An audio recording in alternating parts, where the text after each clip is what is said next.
moom laa buñ ci demee c'est normalement toutes ces questions qu'il se pose bu ñu sukkandikoo ci taxi yi dañ ko fa gis. bu dee Imam Malick may ma rek Pape Djibril réagit après le président de la République était sorti du parti. Aujourd'hui il vient réclamer une coalition. ça te montre. waaw mais moo tax ca taxi yàlla rek. allez Pape Djibril man damay revenir si Malal li mu doon wax léegi ci radioscopie bi mu doon def. oui. de la société c'est très très intéressant nga tiim société bi pour analyser ko mais man jàpp naa ne Malal dëkk bu nekk dafa am mbaax. dëkk bu nekk dafa am mbaax.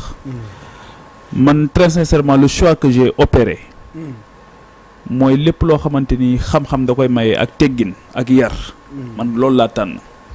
pour man l'outrecuidance et la transgression. gisuma ku ko fi def ba mu jox la li nga bëgg. Senghor am nañu ko gënoon a ñaaw làmmiñ fuuf ci jamonoom. terewul Senghor moom moo nekk président de la République. Abdou Diouf contre toute attente est devenu président de la République. am na ñu maaseeloon ñoo ko gënoon a ñaaw làmmiñ fukki junni yoon. boo jëlee kii nu mu tuddati Abdoulaye Wade la même chose. Abdou Diouf Macky Sall la même chose. En 2012 jàppoon nañ ne ci candidat yi ñi ci ëpp yar ci la bokkoon. Ousmane Sonko gëwuma ne outrecuidance am ak transgression am loolu jàpp naa ne ci li ko xañ nguur gi ci la bokk. li ko jural tey jii en réalité boo koy analyser da nga naan am na ko waaye ñàkk na ko. am na ko waaye ñàkk na ko en même temps et tey jii li mu am ku ko amul mën nga ko bëgg waaye moom bëggul woon loolu wutul woon loolu moo tax d'ailleurs tey ñi ko yéene woon la yëpp xam ko xam li muy dund xam nañ ne yërëm nañ ko parce que toute la peine qu'il se donne dégg nga ko tey wax na il revient sur le Prodac daal di ne samay avocat dinañ génn semaine prochaine pour wax ci yooyu man jàpp naa ne à la fin de la journée il faut que aussi ñu xam réew bi ñu dëkk c'est vrai que am na ay dysfonctionnements yu bari yu am ci suñu société. Les gens ont nit ñi gannaawal nañ jàng à un moment donné. Ils ont même fait privatiser l'éducation. Délégué état bi génn ci loxoom. lu bari soppeeku ci suñu réew politique d'ajustement structurel yi ñëw nit ñi wut daal di yóbbu parents yi nga xamante ni boo jëlee institution yi muy l'institution de base la famille. lim doonoon doonatu ko. explosé complètement parce que nit ñi wut la ñuy gën a defi ñii dem nañu tukki ñii bu ñu xëyee jigéen ñi doon toog ci kër geeg yooyu à l'époque laa bëgg a wax daal di génn kër yi aussi dem wuti donc finalement xale yi kan moo leen di yar mën nga yor ay xale yoo xam temps bi ngay soxla pour am leen ko conjoncture bi dina tax tu n'as plus suffisamment de temps pour say doom gap boobu nga xamante ni école publique moo la ko waloon a remplacer parce que y a que l'école publique qui est assez volontariste pour donner des valeurs civiques et citoyennes école publique boobu ñu privatiser l'éducation jox ko dénk ko ñoo xamante ni xëy na profit moo leen gën a yitteel su enseignants yi tamit ñu dugal leen ci benn précarité boo xamante ni ci revendication la ñuy gën a nekk alors que ñun ñi ñëpp ñi ñu doon jàngal man je ne cesse du ma arrêté mukk di remercier ñi nga xamante ni ñoo ma jàngal sama cycle primaire ñëpp laa def ci suma bopp il n'était pas seulement des maîtres c'était des pères et des repères il y avait cette intelligence entre la famille qui jouait son rôle l'école la communauté de façon globale li Camara laay doon wax naan l'enfant appelé père non pas seulement son vrai père mais toute personne ayant l'âge de son père l'enfant appelé mère non pas seulement sa vraie mère mais toute personne ayant l'âge de sa mère nga jóge foofu ñëw continuer toutes les institutions yi nga xamante ni ñoom ñoo nekk ci yoon bi jouer seen rôle pour produire un citoyen loolu yëpp daal dañ ñu am la citoyenneté on n'en est pas citoyen on le devient c'est une conquête et que boo jëlee tous les populistes mais dañuy capitaliser sur toute la frustration du monde c'est-à-dire ki nga xamante ni xëy na voilà li société bi taxawaay bi mu waroon am ci moom yëpp taxawu ko mais dañuy ñëw ne ko lii la dal yëpp mu naqari la diw moo la ko teg loolu ñëpp mën nañ ko def mais man j'ai choisi de faire de la politique avec beaucoup de décence am na ci loo xamante ni wóor na ma ne tey jii su ma ko waxee wala ma def ko mën naa am la sympathie des gens te mu wóor ma ne gëw ma ko wala nangam loolu je préfère ne pas le dire te man jàpp naa ne li may wut loolu duma ko xañ donc très sincèrement c'est un choix dans la posture boo xamante ni homme politique yi dinañ ko def mais man je préfère rester comme je suis et beneen bi aussi ma bëgg ko préciser man xam naa ne bu yambar nekkoon saaga Ousmane Sonko du taxaw di ma ko delloo publiquement su yambar nekkoon saaga suñ ma ko waxee man dinaa am lu ma yëg wala ma riposter mais man bi ñu ma ko waxee je ne me suis pas senti concerné du tout parce que xam naa ne yambaruma. Parce que tu ne l'es pas. non parce que su ma yambaroon du ma toog foofu. yaa ngi dégg ñëpp ñoom ñi doon ma wax ne ma da ngaa yambar sax ñoom xam nañ ne yambaruma. mais ñoom ñi nga xamante ni ñoom lañ jox le pouvoir. jox leen tous les moyens de l'État. moom il se permet d'interdire à une certaine administration mu leen di tere machine à café ci seeni bureau et il se permet de voyager en jet privé moom mu ngi woon nit ñi ci austérité et il est dans l'opulence totale. Ousmane ñun ce qu'on lui reproche c'est le déphasage bi nga xamante ni moo nekk entre son discours et les actes qu'il pose au quotidien mais li gën a garaaw du lool li gën a garaaw mooy toute l'opacité bi am autour de cette opulence là parce que ak train de vie boobu yow Malal nan nga mën a nangoo tey ñoom ñi doon wax ne Macky Sall jaayal avion bi ñoom nan nga mën a nangoo tey jet privé boo xamante ni kenn xamul nañ la def ba ñëw Sénégal kenn xamul kan moo ko fi yebal kenn xamul yan condition la ñëwee Sénégal jël ko yóbbu ko en catimini su dul loolu Madiambal Diagne doo xam ne dem na man du ma xam ne dem na kenn du xam ne dem na ba tey jii may wax ak yow kenn xamut lu mu wuti woon yow xamoo ko man xaw ma ko. Est-ce qu'il a abordé la question parce que. si am na fu mu ci waxee. furtive de façon furtive. waaw daf ko romb rek daal di dem mais li ma bëgg a wax mooy. li ma bëgg a wax mooy on lui a pris la main dans le sac. mais parce que voyage boobu en catimini lañ ko doon lan la doon doxi et c'est pas la première fois muy voyager en jet privé. c'est pas la première fois aussi qu'il se permet de prendre l'avion du président de la République. Que faisaient les autres premiers ministres. ñoom ñi fi daan nekk pourtant il voyageait mais buñ daan dem soxla lañ daan doxi Ousmane kenn xamul sax lan lay dox. peut-être qu'il n'a pas eu le temps de voyager durant toute sa vie moo tax là il profite mais en réalité villégiature lay gën a nuru que de vraies visites d'État ba pare Ousmane Sonko pour man temps bi muy jël ci vie il peut se permettre d'aller en Turquie def 4 jours 5 jours dem Chine def une semaine def ça il dure à l'étranger donc leneen li nga xamante ni bëggoon naa ko préciser foofu noonu mooy kii Bouba moi j'ai voulu li ngay wax xam naa ko de xam naa ne Ousmane Sonko xam nga au tribunal ce sont les accusés qui parlent li ko yitteel fi mu ne nii bokk na ci wut jàmm digganteem ak Diomaye Faye président Diomaye parce que moom boobu ba tey mooy wër di wax fii lañ toll fii la mbir mi toll fii de toute façon la base militante ñoom déterminé wu nañ ba pare à l'Assemblée nationale c'est presque la même chose les lignes se dessinent il faut que les gens se déterminent qui est diomaïste qui est sonkoïste partout dans la diaspora on a sommé les coordinations ne leen wax ñu fan ngeen bokk am na coordination yu tergiversé ñu dal ci seen kaw ne leen wax leen ñu fan ngeen bokk on surveille les ministres comme du lait sur le feu on ne di épier seeni discours effectivement loolu mën na cristalliser moo tax sànq wax naa ko junj naa ko ci sama biir wax mais dama leen imposer un rapport de force à l'Assemblée nationale ne leen du ma leen bàyyi yéen ñi nga xam da ngeen créer parti pour régler les problèmes des Sénégalais yi retourner di régler seen problème u parti moo tax man ñëw imposer leen un débat boo xamante ne leen di ngeen wax ci jafe-jafe sénégalais yi est-ce que je suis convaincu ci li ñu wax je ne suis pas convaincu du tout te loolu bokk na ci li tax may confirmer encore ne ñaar fukki weer ñu jox la réew mi puusoo paasoo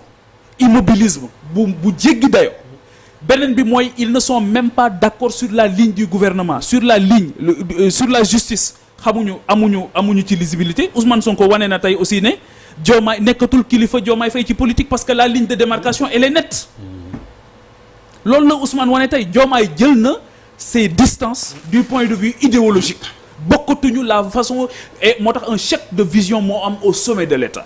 et que cette situation là plus muy durer plus ñoom ñuy reléguer tous les autres problèmes des Sénégalais au second rang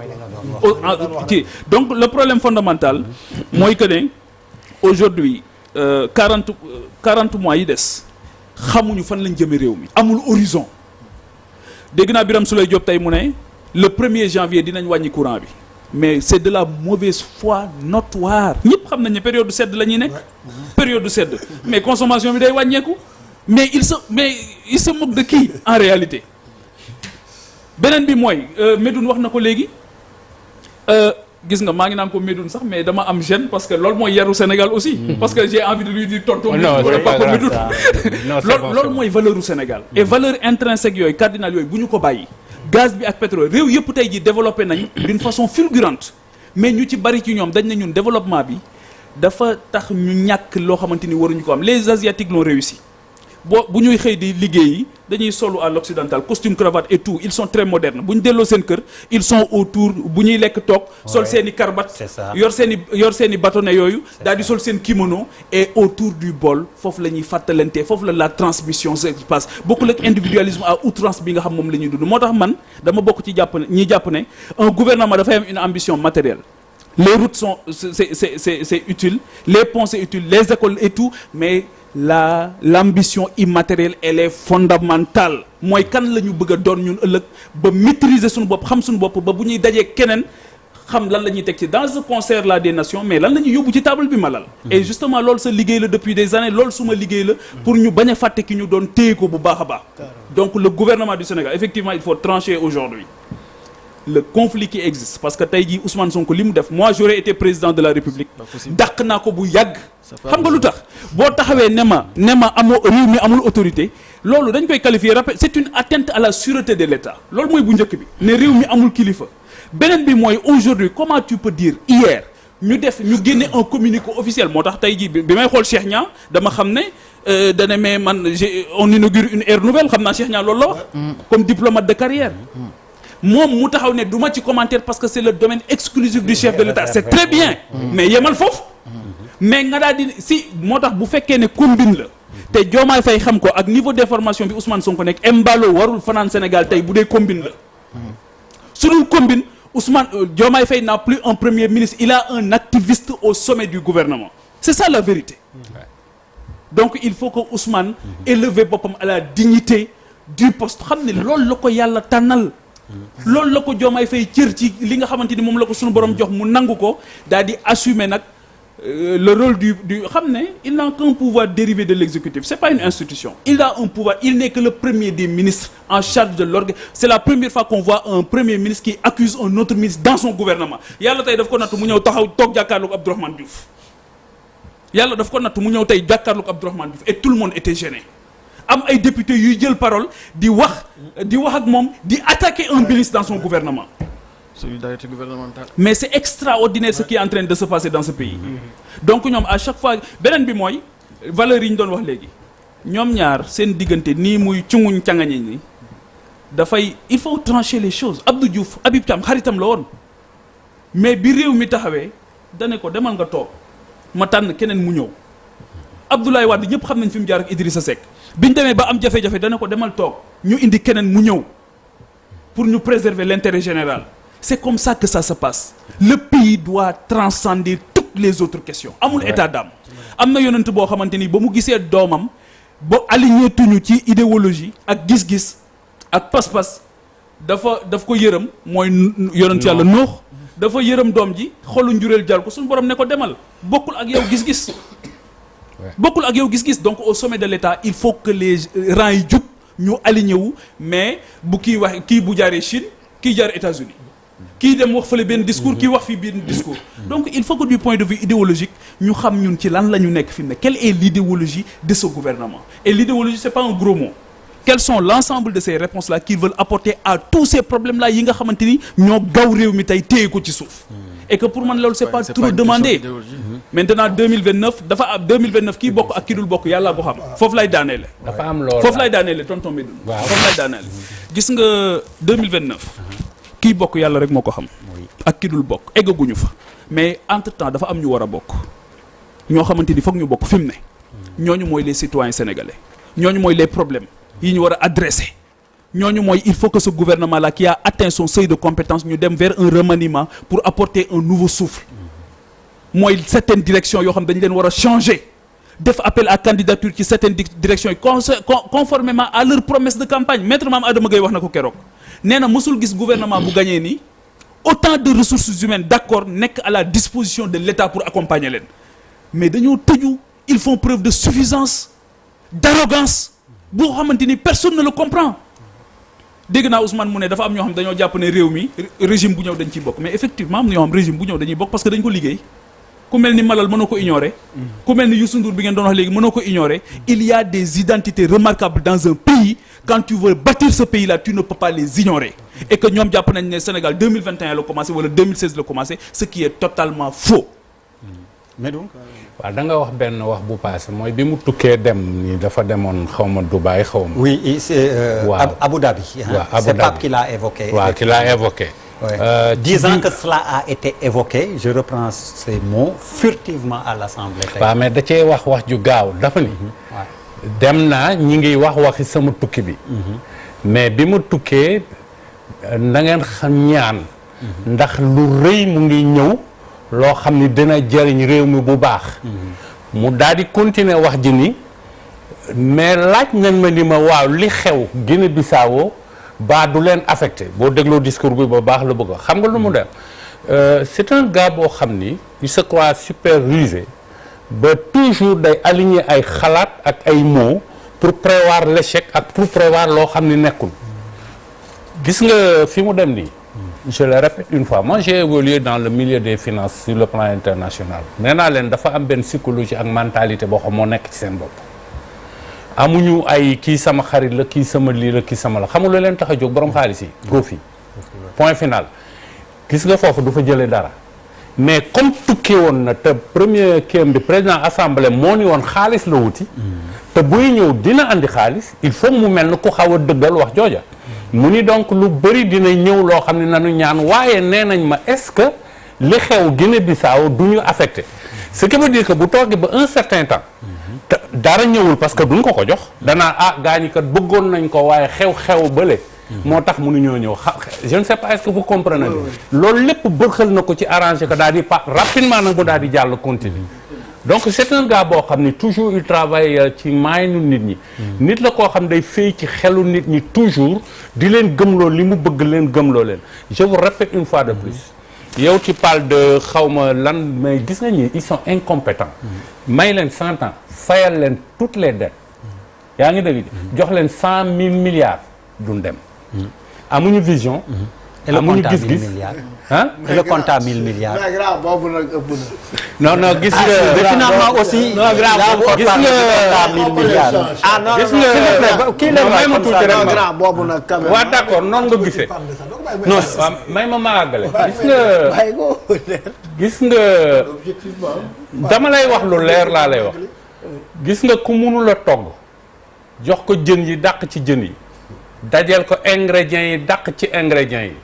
nga tegal ko lépp bis bu toggee kenn du ko lekk parce que mënul li ngay wax nii. xam nga ndax comprendre nga fi may wax amoon naa rakk baal ma de du digression amoon naa rakk bu tudd Néné Galla sama rakk la ba tey sax. bu toggoon. ba pare day laqatu quoi. dem boutique Momadou jënd Kimasi. dafal ko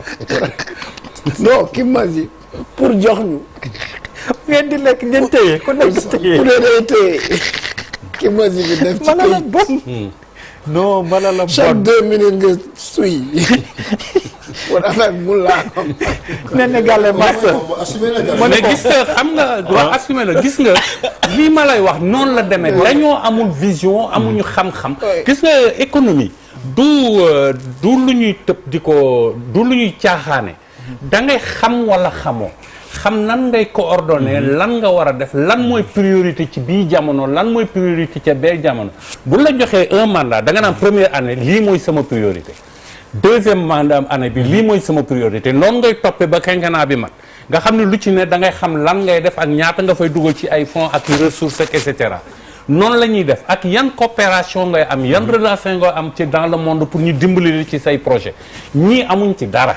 lii ma la wax yëpp amuñ ci dara mais comme yaa gis nga fii li ma lay wax nii sëñ bi yaa ngi wax ci économie bi oui, on est au bord de la faillite hein et le compte aussi à 1000 milliards je pense que ça a été évoqué. xam nga lu mu ci wax il n'a pas répondu à la question Ladia Abba il a évolué. bàyyi na compte. Qu'est-ce qui a été dit? parce que moom boobu c'était Ousmane voulait une majorité coûte que coûte à l'Assemblée nationale. mu ne naa jël lu rëy sànni ko waa opposition bi. ci surtout ñu fi nekkoon. comme l'avait une menace au départ da doon wax ne compte nit la. kenn nit rek fekk nañ ci compte plus de 1000 milliards. ben non attends dafa ni am na ñoo xam ne donc plusieurs personnes voilà fekk nañ ci seen compte. benn compte ce qui Am veut na dire que plus de kenn 1000. ku ci ne tu as au moins deux léegi aujourd'hui il dit ay dans un wolof la. compte à léegi nag transiter benn rek lañ ko laaj léegi nag nee na dans un compte de l'État. voilà a transité plus de 1000 milliards mais sur quelle période. Et il y a Au bénéfice de qui? il y a quoi de plus normal il y a quoi de plus normal que mais ba gis nga ba pare dette bi nii ñu koy évoquer piège la gis nga sëñ bi maanaam jàmbaar sax mooy leb nit nii simple njàmbaar ñeme bor njàmbaar la c'est-à-dire que état bu leb kuy leb mais ñëppay leb. un état ne peut pas avoir comme objectif de payer la dette et réduire le déficit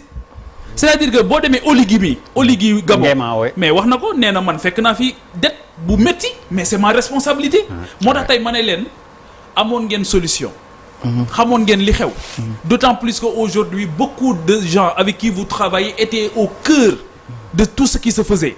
mais sëñ bi mënoo ñëw ba pare nga ko dafa mel ni quand Khalifa Sall arrive à la tête de la ville de Dakar en 2009 mais bi mu ñëwee est-ce que dafa waroon a nekk di jooy passif bi mu fi fekk wala ndax day poser ay actes daal di doxal Ablaye Wade lan la fi fekkul